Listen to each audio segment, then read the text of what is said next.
नमस्कार. पुत्रदा एकादशी व्रत करणाऱ्या व्यक्तीने पूजा केल्यानंतर श्रावण पुत्रदा एकादशी व्रताची कथा अवश्य ऐकावी. असे केल्याने व्रत पूर्ण होते आणि मनोकामना पूर्ण होतात.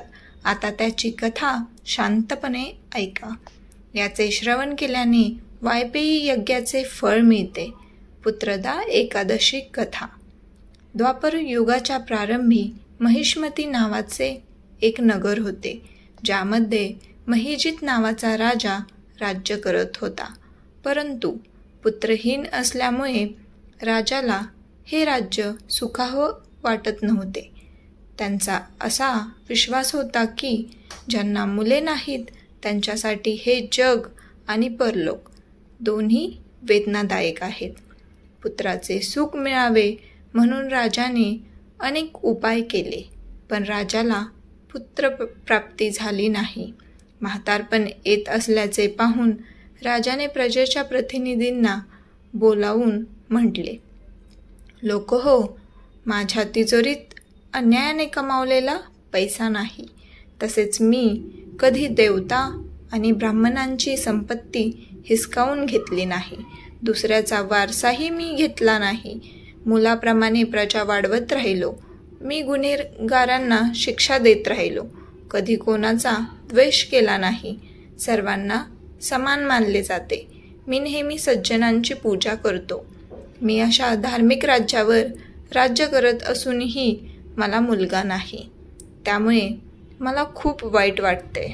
याचं कारण काय? राजा महिजितच्या या गोष्टीचा विचार करण्यासाठी मंत्री आणि प्रजेचे प्रतिनिधी जंगलात गेले. तेथे त्याला मोठमोठे ऋषीमुनी दिसले.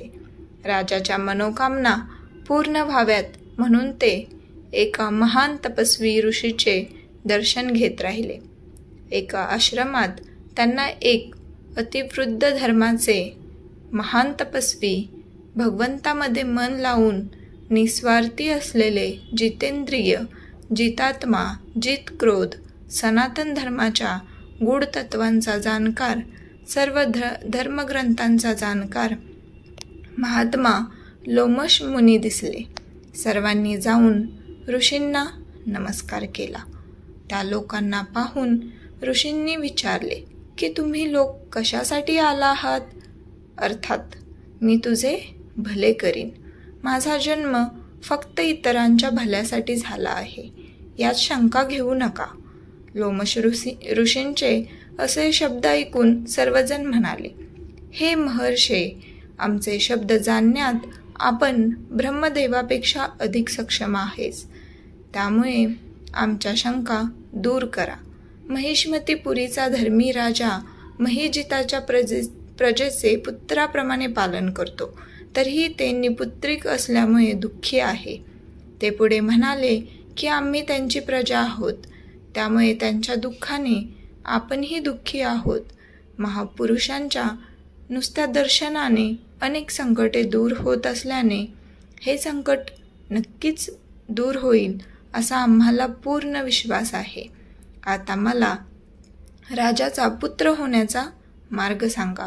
हे संभाषण ऐकून ऋषींनी थोडा वेळ डोळे मिटून घेतले आणि राजाच्या मागील जन्माची कथा जाणून घेऊन सांगू लागले की हा राजा मागील जन्मी गरीब वैश्य होता. गरीब असल्याने त्याने अनेक वाईट कृत्ये केली.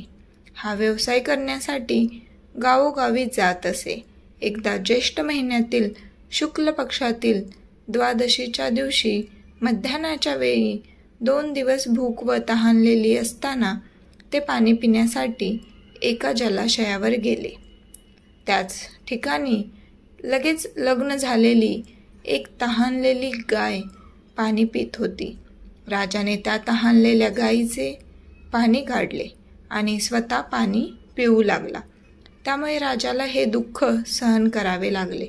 एकादशीच्या दिवशी उपाशी राहिल्यामुळे तो राजा झाला आणि तहानलेल्या गायीला पाणी पिण्यापासून दूर केल्यामुळे त्याला पुत्रापासून वियोगाचे दुःख सहन करावे लागत आहे. हे ऐकून सर्वजण म्हणू लागले की हे ऋषी, पापांचे प्रायश्चित्तही शास्त्रात लिहिलेले आहे, त्यामुळे राजाचे हे पाप कसे नष्ट होईल असा उपाय कृपया सुचवावा. लोमश ऋषी सांगू लागले की शुक्ल पक्षातील एकादशीला, ज्याला पुत्रदा एकादशी असेही म्हणतात, तुम्ही सर्वांनी उपवास करून रात्री जागरण करावे, तर राजाचे मागील जन्माचे हे पाप निश्चितच नष्ट होईल. लोमश ऋषींचे असे बोलणे ऐकून मंत्र्यासह सर्व प्रजाजन नगरात परतले आणि ऋषींच्या आज्ञेनुसार सर्वांनी पुत्रदा एकादशीचे व्रत केले व जागर केला. यानंतर त्याचे पुण्यफळ द्वादशीच्या दिवशी राजाला देण्यात आले. त्या सद्गुणाच्या प्रभावामुळे राणीला गर्भधारणा झाली आणि तिच्या प्रसूती कालावधीच्या शेवटी तिला एक तेजस्वी पुत्र झाला.